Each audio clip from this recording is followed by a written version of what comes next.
Mu gihe amakuru y'isi yabaye amwe kubera intambara hagati ya Isirayeli na Irani, benshi barimo kwibaza niba ibiri kuba ari ibimenyetso by'ibihe bya nyuma nk'uko Bibiliya yabihanuye. Icyakora bariya ni abana babiri bari kurwana.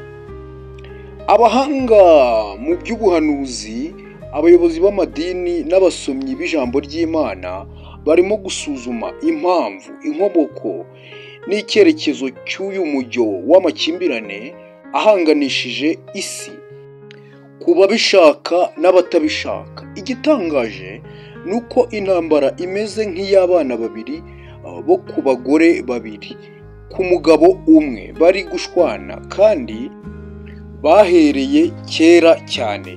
Iki ni igihe gikomeye aho politiki, amateka bihura n'ubuhanuzi bwa Bibiliya, bigasaba ko abakristo n'abantu bose bazi gushishoza babona ko ibintu bihagaze bakurikije uko bazi ijambo ry'Imana, bakumva neza icyo Imana ivuga. Icyakora hari abibeshya ko iyi Isirayeli iri ku ikarita ariyo iba ivugwa mu buhanuzi bwa Bibiliya, bagaheraho bahuza intambara iri kuba n'iyahanuwe. Amateka n'imizi y'intambara. Aburahamu n'abana be mu mateka no mu buhanuzi. Bibiliya itubwira ko Sarayi umugore wa Aburahamu yari ingumba. Ijambo ritagikoreshwa ubu ryahindutse kubura urubyaro, bigatuma yiheba akagera ubwo aha umugabo we umuja we Hagari ngo baryamane nibura we agire akana atazazima. Byarabaye, umwana bamwita Ishimayeli. Ariko nanone Imana yari yaratanze isezerano ko Sarayi yari kuzabyara. Nyuma yaje guhindurirwa izina aba Sara, anabyara umwana amwita izina Imana yamutegetse ari ryo Isaka.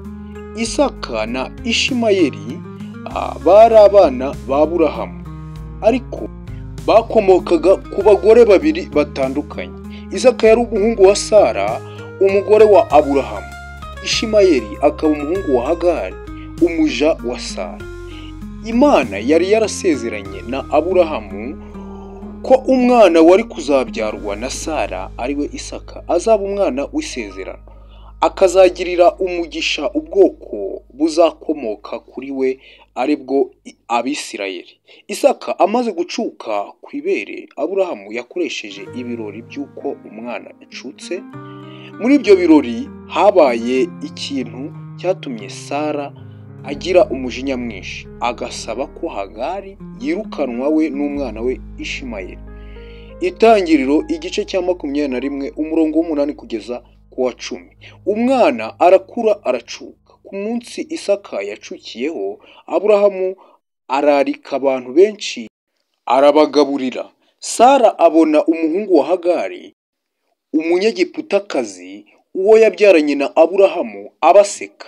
Nicyo cyatumye abwira Aburahamu ati, senda uyu muja n'umuhungu we, kuko umuhungu w'uyu muja atazaraganwa n'umuhungu wanjye Isaka.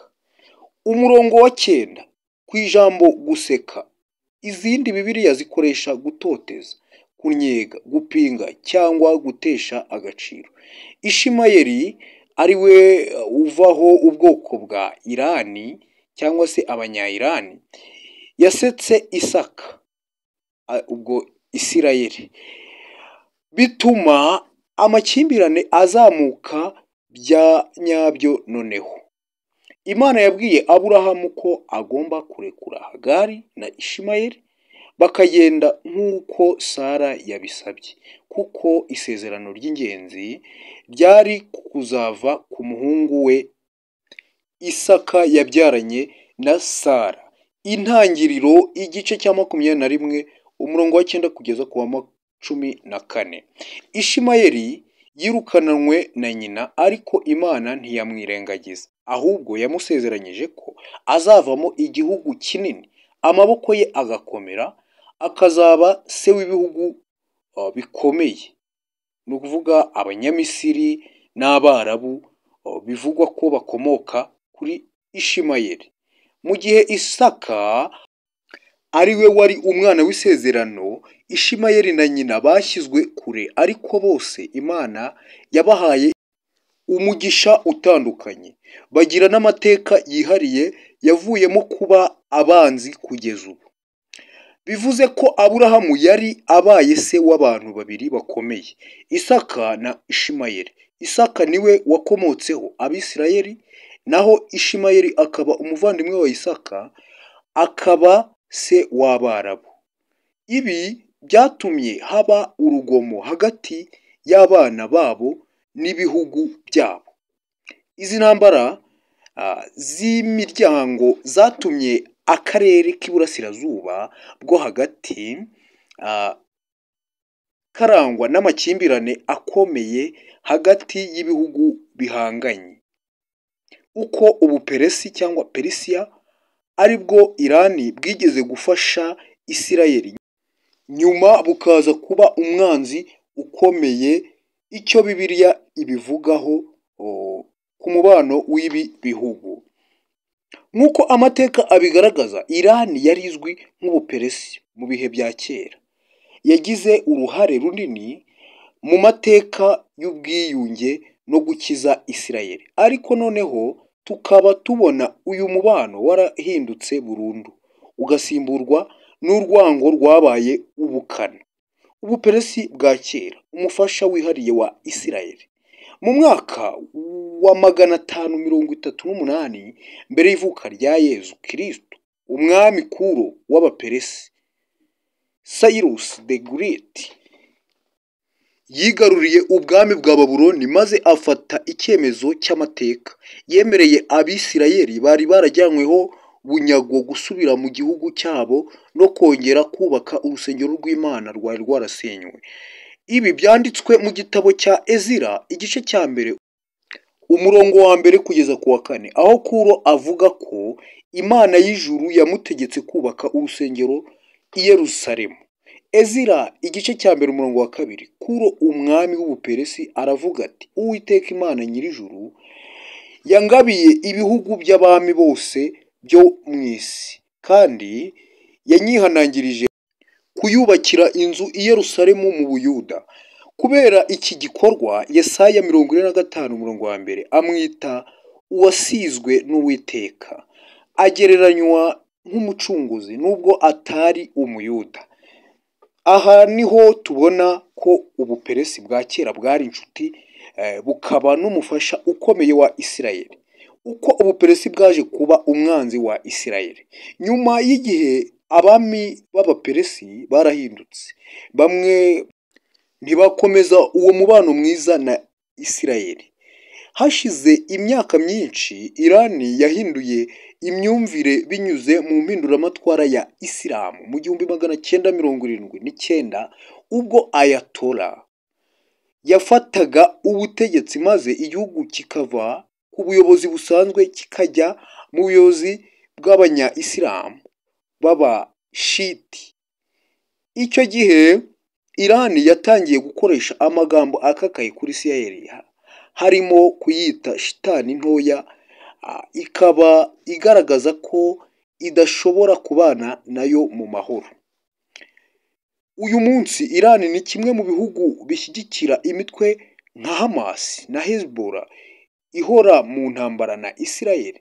Ibi byatumye bamwe bavuga ko Irani ari igicumbi cy'urwango kuri Isirayeli. Bibiliya ibivugaho iki? Ubuhemu bw'Ubuperesi mu minsi y'imperuka. Bamwe bitiranya ibintu. Ezekiyeli 38 na 39 hasobanura ko Ubuperesi ariyo Irani y'ubu buzaba mu itsinda ry'ibihugu bizatera Isirayeli mu bihe by'imperuka. Uwo mutwe uzaba uyobowe na Gogi wo mu gihugu cya Magogi, hamwe n'ibihugu nka Ethiopia, Puti, Gomer n'abandi. Ezekiyeli 38 umurongo wa 5. Ibi ubisobanuye nka gutya byumvikana, utagize ikindi witaho, byaba bivuga ko urwango rugaragazwa na Irani kuri Isirayeli rwari rwarahanuwe kuva kera, ndetse ruzageraho ruteza intambara ikomeye cyane ya Herimagedoni. Abahanga batanze inyigisho ku bakristo bagendeye uko bivugwa. Amaso yacu akomeze arebe ku Mana, nk'uko abarimo Greg Laurie na Steve Meyers babivuze. Ibi bihe bidasanzwe bidukangurira kuba maso no gushikama mu kwizera. Bavuze bati, ibi si amagambo ya kera, ni impuruza n'ubutumwa bwo ku gihe. Tugomba kuba maso, tugasenga, kandi tukibuka ko Yesu ashobora kugaruka igihe icyo ari cyo cyose. Uku ni ukuri. Greg na Steve bakomeje basobanura ko Isirayeli mu mateka y'ubuhanuzi kuva ku kuzimangana kugera ku kugaruka mu 1948. Isirayeli yamenyekanye nk'igihugu kuva mu 1948 isubira mu gihugu cy'isezerano nk'uko byari byarahanuwe muri Bibiliya. Bibiliya ivuga ko Abisirayeli bari kuzasubira mu gihugu cyabo nk'uko tubisanga muri Yosuwa, Yesaya, Ezekiyeli n'ahandi. Ibyo byabaye iby'ukuri mu 1948, bikaba ari ibimenyetso bikomeye by'uko igihe cy'ubuhanuzi cyatangiye kugenda gishyirwa mu bikorwa. Ubu Isirayeli ikomeje guhangana n'ibihugu byinshi bigamije kuyisenya, harimo na Irani. Aba bayobozi b'amadini barimo Greg wabitangaje muri The Christian Broadcasting News hamwe n'abahanga mu buhanuzi bagaragaza ko iyi ntambara ari kimwe mu bimenyetso by'igihe cya nyuma, ariko si iherezo ryose. Greg Laurie avuga ko intambara iri kuba ari intangiriro, ikaba ari ikimenyetso cy'uko ubuhanuzi butangiye gusohora. Steve Meyers asobanura ko Bibiliya ivuga ko hazabaho urugamba mpuzamahanga mu bihe bya nyuma ruzahuza ibihugu byinshi harimo Irani na Isirayeli, bizarangirira ku rugamba rwa Herimagedoni. John Hagee ashimangira ko Isirayeli ikora ibyo ikora kugira ngo irinde uburenganzira bwayo n'isi yose mu buryo rusange. Ariko havuka ikibazo. Ese ibyo aba bagabo bavuga bihuje n'ubuhanuzi bwa nyabwo? Iki kibazo ni ingenzi cyane kandi kirimo ubusesenguzi bwimbitse hagati y'imyizerere ya gikristo ishingiye ku nyigisho zisanzwe nk'iza ba Greg Laurie, John Hagee n'abandi. Ni ukuri kwa Herimagedoni n'umwanya wa Isirayeli. Mu myizerere ya ba Greg Laurie n'abandi baprotesitanti bamwe na bamwe, aba babona ko Isirayeli nk'igihugu cy'umubiri politiki nicyo gitekerezwa ko kizaba mu mutima w'intambara ya Herimagedoni. Bishingira ku byo Bibiliya ivuga muri Ezekiyeli 38 na 39 no muri Zakariya 14 ndetse n'ibyahishuwe 16 umurongo wa 16, aho haruguru havugwa Yerusalemu n'ibihugu byose bizaba byaje kuyirwanya. Aba bapasitori bavuga ko Imana izarengera Isirayeli nk'igihugu kigaragara ku ikarita cyashinzwe mu 1948.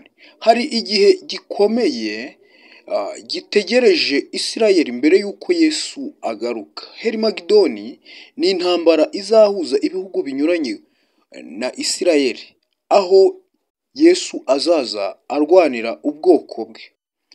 Icyo abandi bakristo bagezeho nyuma y'ubushakashatsi, abakristo benshi ntibemera ko Isirayeli y'umubiri, igihugu cy'iburengerazuba bwa Aziya, aricyo kizatabarwa na Yesu. Dore uko babibona: Isirayeli y'umubiri ntikiri ubwoko bw'Imana kuva Yesu yahabwa ubwami. Kuva igihe abayahudi benshi bangaga Yesu, Yohana 1:11, abakristo bavuga ko ubwoko bw'Imana bwimukiye ku bayoboke ba Yesu bose baba abayahudi cyangwa abanyamahanga. Abaroma 2:28 kugeza 29 n'abagalatiya 6 kugeza kuva ku murongo wa 16. Bityo rero Isirayeli nshya bayibona nk'abantu bose bemera Kristo no gukora ibyo Imana ishaka, atari igihugu cya politiki. Ku bakristo bamwe, Herimagidoni ni intambara y'Imana ku rwego mpuzamahanga, si iy'igihugu runaka. Bibiliya ihishura ko Herimagidoni ari igihe Uwiteka azakuraho ubutegetsi bwose butamuyoboka, nk'uko bigaragara mu Byahishuwe 16 umurongo wa 14 kugeza n'uwa 16, atari intambara yihariye hagati ya Isirayeli na Iran cyangwa ibindi bihugu. Barabona ko iyi atari intambara izaba iri hagati y'ibihugu nka Isirayeli nk'uko tuyibona ku ikarita n'ibindi bihugu, ahubwo bakayibona ko ari intambara izaba irwanamo Imana. Ntibemera ko Herimagidoni ari intambara y'intwaro zisanzwe, ahubwo ni igikorwa cyo gukuraho ububi mu isi yose, harimo ibihugu byose na Isirayeli yo ku ikarita irimo. Ubwoko bw'Imana ni ukuvuga abakijijwe bo mu isi yose, ni abantu bashimwa, si abari mu gihugu cya Isirayeli bonyine. Bashingira ku Byahishuwe ijambo ririmo mu gice cya 7 umurongo wa 9, aho bavugwa nk'imbaga y'abantu benshi bo mu mahanga yose, indimi zose, ku isi hose. Ntibafata ko hari igihugu gifite umwihariko w'agakiza.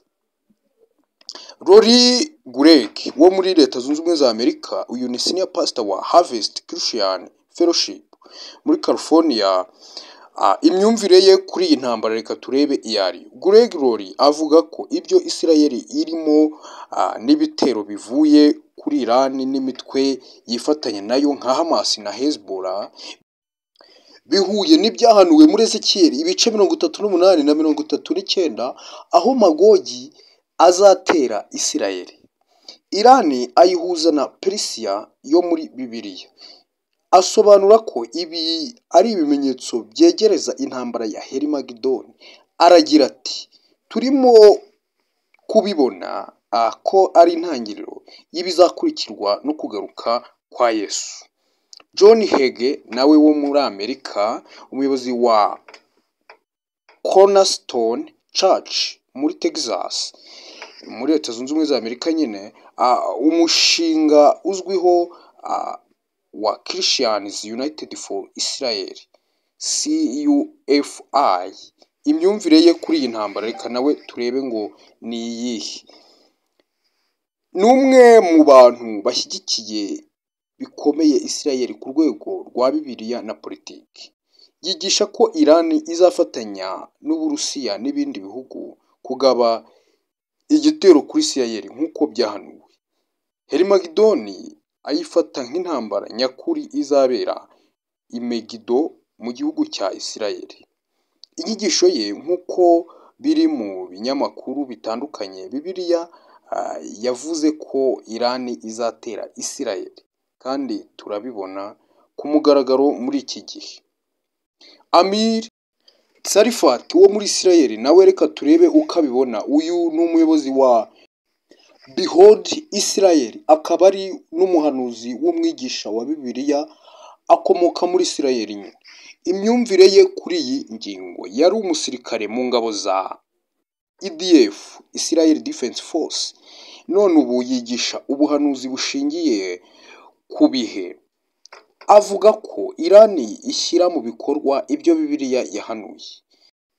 Ashyigikira cyane ko Isirayeli izarokorwa n'Imana ubwayo igihe izaba igabweho igitero gikomeye. Ati, ibi bintu byose ni isohozwa ry'ibyahanuwe. Imana ifite umugambi wo kurengera Isirayeli. Reka turebe undi witwa Nathan Morris wo mu Bwongereza, umuyobozi wa Shake the Nation Ministries mu Bwongereza. Avuga ko intambara yo muri Isirayeli igomba kudutera gusenga no kwihana, kuko ari ibimenyetso by'uko iherezo ry'isi riri hafi.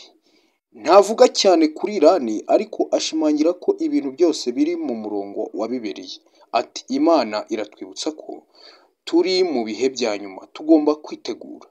Tony Evans wo muri Leta Zunze Ubumwe za Amerika, umuyobozi akaba ari senior pastor wa Oak Cliff Bible Fellowship muri Dallas, leta ya Texas, ntavuga ko intambara nyirizina ari Helmagedoni, ahubwo ayibona nk'izakurikirwa no guhungabana kw'isi. Ati amahanga azahungabana, ariko abantu b'Imana bagomba kuba maso no kwizera. Abandi bakristo b'abasesenguzi bavuga ko Helmagedoni atari intambara y'ibihugu, ahubwo ari ibikorwa by'Imana byo gukuraho ubutegetsi bw'abantu. Ntibemera ko Isirayeli y'umubiri ifite agaciro kadasanzwe. Bemeza ko kuva Isirayeli yanga Yesu Kristo yambuwe umurage wayo wo guhitwamo byihariye. Bati ubwoko bw'Imana ni abayoboke ba Yesu Kristo bose, baba Abayahudi cyangwa abanyamahanga. Amatariki y'ibitero: Ukuboza 2023, intambara n'ibitero byatangiye gukara hagati ya Isirayeli n'imitwe y'iterabwoba ishyigikiwe na Iran muri Gaza na West Bank, bizamura umurego w'amakimbirane mu karere. Gashyantare 2024, Isirayeli yakoze ibitero by'intambara ku nyubako za gisirikare za Iran mu Bufaransa mu rwego rwo gukumira iterabwoba. Kamena 2024, Operation Rising Lion yatangijwe na Isirayeli, ikaba ari igitero gikomeye cyo kugaba ku nsengero za Iran na za kaminuza zayo z'ubushakashatsi bwa kirimbuzi. Nyakanga 2024, Iran yashyize mu bikorwa ibitero byo kwica abakozi b'inzego za Isirayeli mu bihugu by'ibituranyi, harimo n'ibitero by'ubutasi ku buryo bwagutse. Gicurasi 2025, Isirayeli yongeye imirwano ikomeye, igaba ibitero ku bikorwa bya kirimbuzi bya Iran mu karere ka Syria na Iraq. Kamena 2025 uyu mwaka, Isirayeli yatangije Rising Lion Operation yibasiye ahanini ibigo bya kirimbuzi bya Iran, biteza impungenge ku rwego rw'isi ku cyerekezo cya geopolitiki n'icy'ubuhanuzi. Abayobozi benshi ba gikristo ku isi bemeza ko intambara ya Isirayeli na Iran ari igice cy'ibyahanuwe muri Bibiliya, cyane cyane Ezekiel 38 na 39 no mu Byahishuwe 16, ariko uburyo bayisobanura buratandukanye. Hari abavuga ko ari intangiriro ya Helmagedoni, abandi bakavuga ko ari ibimenyetso gusa byerekana ko igihe cyegereje. Hari n'abavuga ko ari ibibazo bisanzwe by'isi, ntaho bihuriye n'isozwa ry'ubuhanuzi nyakuri bwa Bibiliya. Ndabashimiye cyane rero, murakoze cyane. Dukomeze tujye tubana mu biganiro byacu bya buri munsi. Ndabakunda cyane. Iyi yari Isoko Media. Wowe ubibona ute? Ariko se kuba ubibona utyo ukora iki? Ikintu nakubwira cyangwa se nanjye nibwira ni uko twarushaho kwegera Imana, tugakora ibyiza, tukazarushaho gusiga inkuru nziza imusozi. Nicyo gikuru, kuko imperuka ya muntu ihora iba. Imperuka y'umuntu ihora iba. Buri muntu afite imperuka ye. Either Yesu ashobora kuza, iyo mperuka ikaba ya twese, cyangwa se n'igihe umuntu avuye mu mubiri Yesu ataragaruka, imperuka ye ibibaye. Ubitekerezaho iki igihe uzaba uri ahantu umuvandimwe wawe atari, umubyeyi wawe atagera, uzaba uri kumwe nande? Nyamuneka ndakubwira ngo shaka Yesu, niwe wenyine muzagendana. Ndabakunda cyane rero, Imana ibahe umugisha.